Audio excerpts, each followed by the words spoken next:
If you're like me, you've probably gone through like dozens and dozens of self-help books. You know, you read them and you're like, whoa, this is cool. Like this sounds like stuff that I want to do with my life, right? Too many people get crushed in this weird space between optimism and excitement and motivation to better themselves and to improve their life. And this incredibly frustrating feeling of feeling like you're stuck in place, or you're not moving forward, or you're making the same mistakes, or you're still really far away from the things that you want. You're really excited about it and like it makes sense, and then you kind of put the book down and nothing really seems to change. You fall back into the same habits, or you know, whatever you read, it just doesn't like hit. It's like someone telling you all these things that they did or worked for them. Some, you know, try to give you a framework. Some are more theoretical, more spiritual. I think none of them are very good though at speaking to the person that is struggling to like integrate a lot of different things, or is interested in the philosophy that the book presents, but maybe has had some mishaps or like isn't following it perfectly. Maybe what I'm trying to get at is that there's a feeling of being removed from that writer, from that speaker. What they're saying, it sounds good. You know, if they're sharing sort of a personal narrative, like that's something you can connect with, but it's not like they're really speaking to you, or there still sometimes seems to be like a disconnection, right? Because it's not going to map perfectly onto what you're going through or your own individual experience, whatever psychological things you're working through, whatever emotional things you're working through, what, you know, goals you've set for yourself that you're trying to reach. Plus, it's just like there's so much content out there. It's hard not to ask the question, why this approach? Or like, why this approach? Why this one out of all the other stuff? I also think that a lot of advice tends to fall into two categories. You have the logical, scientific, more habit-based approach to self-improvement. So we think about books like Atomic Habits and The Willpower Instinct. And even this would even include like books based on psychology, you know, The Untethered Soul and The Wisdom to Not Be Liked, right? It's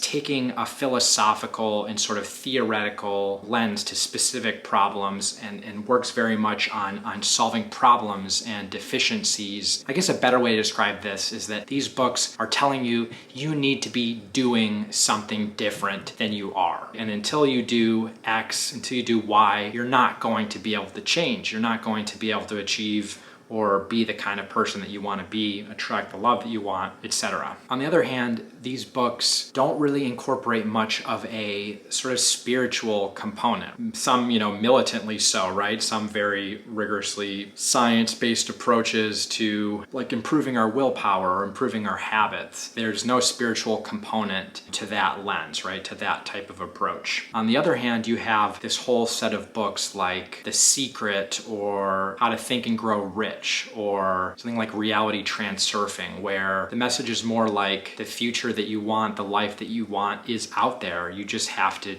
choose it, right? It's in the grand cosmic sense. You know, if we talk about things like Akashic Records, your future, your ideal future is available. You just have to grab it. Or it's, you know, this idea that thoughts create reality, and it's not so much a thing you need to do. It's like something that you need to simplify. It's just, it's there, believe it, go take it. And those two, you know, categories of advice don't really speak very well to each other. And that makes sense. You know, it makes sense. Like, I see the argument that how are you going to expect like your dream life, everything you want to just like show up on your doorstep if you don't do anything? That's not realistic. Likewise, I see how it's easy to stay stuck in this cycle of sort of self-criticism, self-reproach, you know, self-judgment of like constantly, oh, I'm not doing X, I'm not doing Y, I'm failing at the system, I'm failing at, you know, removing the thorns, or I'm failing at changing my daily schedule, and like, you know, I can never quite do it, and once I get it perfectly, maybe I'll, you know, it's so, I think it breeds sometimes like negativity, or it's overly stooped in focusing on our limitations that can be almost like self-sabotaging in some ways, if not self-sabotaging, at least overly complicated maybe. What does any of this have to do with astrology? Well, first of all, it doesn't even have to do with astrology, right? Because you know what? I'm just gonna kind of make videos that I want to make, talk about things that I want to talk about, kind of see if it comes together, Sometimes it's going to be about astrology and sometimes it might not be. But I was thinking about this question in terms of, why I think astrology can be a valuable tool for self-reflection, for framing and giving form to things in our life that we want to do, that we want to change in a way that kind of balances some of those opposites. It balances that polarity a little bit more without completely shutting one approach out versus the other. Now, astrology is not like, a bipolar either or approach, right? Astrology is a cosmic web. It's a cosmic mosaic of symbols and data and theme and archetypes that are specific to each individual, that can provide some guidance, that can provide a way of reflecting holistically. So there's a lot of moving pieces, and I think that's sometimes why astrology can be overwhelming, is there's just so much going on. You could write a whole book just on one planet or one asteroid or one aspect. But when we think about, sort of self-help or sort of changing your life, that's something that I think about is not a short-term thing. It's not like a super long-term thing, right? Because when you're really committed, you're really focused, things can change really quickly. But it doesn't happen overnight. And I think that each of the self-help approaches that I discussed a few moments ago are really like well symbolized in astrology by the planet Jupiter on the one side and the planet Saturn on the other. And I think that a lot of self-help books, a little bit of the natural consequence of being more of an empirically scientific, left brain focused culture and society, is that we take a very Saturnian approach to goal setting and manifesting the things that we want. And so we think about changing our life in terms of imposing new limitations or different sets of limitations. You want to improve your health or lose weight, you have to restrict your diet, or you have to change something. You want to have better emotional regulation, so you need to make sure you do this, and you meditate and change something about yourself, or rewire or deal with your trauma. It's very much, it feels like a game of Tetris, of just playing around with our limitations. And when you get things in a certain way, paths can clear, and then you can achieve things you otherwise wouldn't have been able to. Think about all the self-help apps and stuff. There's apps for everything now. There's intermittent fasting apps and training apps and this apps, and everything is being tracked and habit trackers, and it makes you so consciously aware not only of your limitations, but also your limitations or your failures of trying to rework those things, of trying to do things. And I don't think it accounts very well, or it's not very forgiving or receptive to, again, someone that is in the process of doing that, but going through periods of trial and error and not quite getting there, right? With all this data, it's just more stuff reminding you, shit, I'm not doing the things that I want to be doing. It's very kind of negative, and there's power in that. That's the beauty of Saturn, right? Saturn energy is an essential part of life. A healthy life, a well-integrated, well-balanced Saturn is necessary to make sure we're not spending all of our money in horribly bad ways, or following basic rules and not running into the street. We're showing up to work on time so we don't get fired. We need all those themes. But I also think there's an overemphasis on that, or maybe a better way of saying that is that there's a lack of emphasis on more of the spiritual dimension of personal growth. A little bit of Saturn dialed up is really important, but it's so characteristic of an out of balance Saturn, or a poorly integrated Saturn, where it's just so much overemphasis on the things that we're trying to improve, and so much attention to it, and so much tracking and paying attention to it, that it's you're starting to kill a little bit the beauty and benefit of Saturn. Maybe a better way of saying that there's an overemphasis of kind of Saturnian themes in our culture and our kind of collective conditioning, and some of the self-help messaging out there, is that there's really a lack of emphasis on more Jupiter type faith and spirituality, and to some degree Neptune comes into play here too as well. But it starts with little things, right? When you go and watch TV, or you go on the news, or you kind of read things that are happening in mass media, a lot of it is not hey, if you want to go and start a luxury brand empire, or you want to start like a new content channel,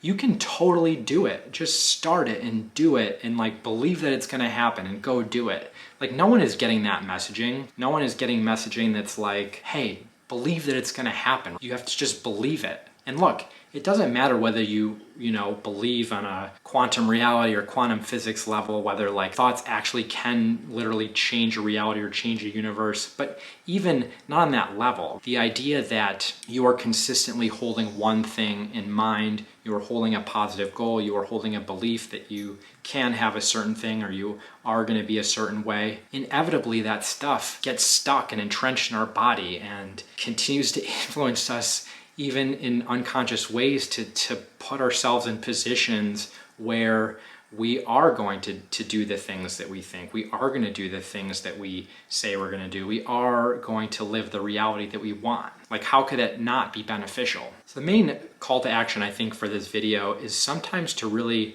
stop and think about our relationship with the symbolism of Jupiter. And it sounds like super hokey, but really think about, what gives us a sense of total optimism and total confidence that things are going to work out. Is that a feeling that's familiar for you?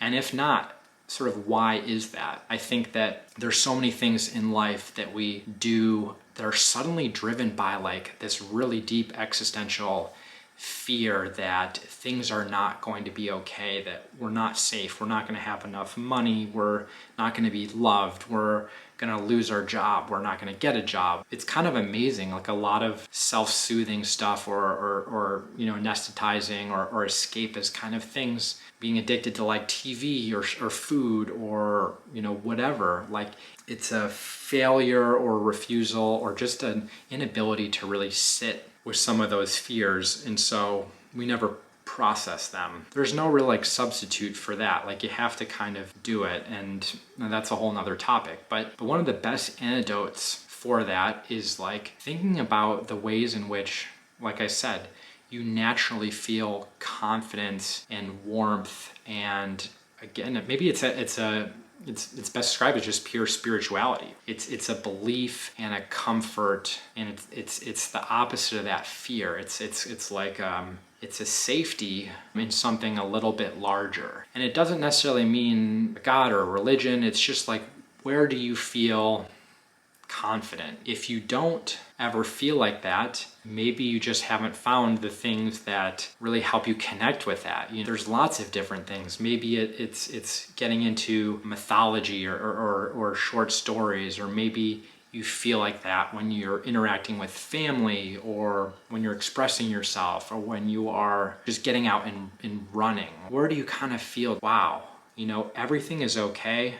It's like that moment when you feel like you've just been stuck in traffic and bumper to bumper traffic for like an hour and just blah, blah, and like that's your constant state of mind. Just everything is blocked. And then for this like temporary moment, you suddenly see the road differently. You see it, this highway with one lane, and it's just for you, and you can go 1,000,000 miles an hour. Like everything suddenly seems like fine. I can do whatever I want, and like none of this other stuff is as important as maybe I thought it was. The next level here obviously is actually looking at Jupiter and Saturn specifically in your chart, noting not only the sign that they're in, obviously, but the house position, the element, and what aspects they're making in your chart. If you have Saturn in a first house, if you have Saturn in a sixth house, no matter where you have Saturn, you should be aware of it, right? You should be aware of where it is, right? The Saturnian cycle throughout one's life, if we're looking at astrology as kind of a tool for self-development, of self-knowledge,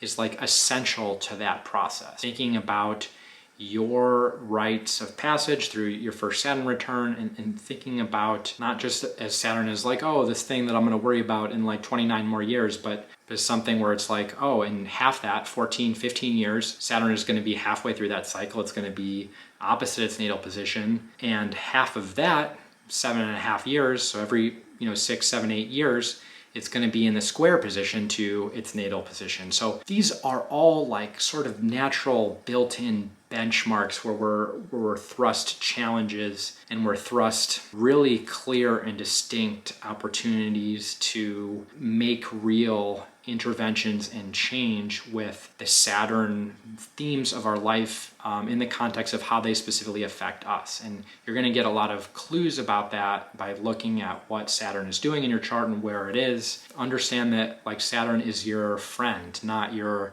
enemy, but it's also like not your master either. And think about Jupiter in the same way. Look at where Jupiter sits in your chart, and you're going to get a lot of insight about where you can truly feel that sense of grace, that sense of optimism, of warmth, of expansion, right? That's such a powerful energy. And to the extent that we cut ourselves off from that reservoir of rejuvenation and renewal and just optimistic sort of power, we limit ourselves and we dampen and we shrink our world. And a world without that kind of Jupiter energy is lonely, it's thorny. And I think that very true that you can't walk through the maze, you can't walk through the obstacles of Saturn without also wielding the light of like Jupiter. And I feel like I'm laughing at myself by saying that. It sounds hokey in some ways, but I think it's very true. And if you're not super experienced yet with like understanding or interpreting these planets in your chart, I'm going to try to do more content about it in the future, but I think like generally you can still think about Saturn and Jupiter just symbolically, just as general objects for reflect and intention setting. So if you're someone that's on, the self-improvement, personal growth journey, remember to take all of the kind of habit and the critical stuff and the changing stuff and the discipline stuff. Don't carry all of that without also balancing out with a faith and a confidence and an optimism and a lightness sometimes, a belief that you can make larger than life changes, a belief that you can suddenly make exponential changes. You need that. You need it to soften the other stuff a little bit. I really think you do. And remember that Jupiter, like optimism and belief that you're going to do X, you're going to do Y, it can get untethered. And Saturn is your friend, and it's the buoy to kind of help the ship get there. So food for thought, and talk to y'all soon.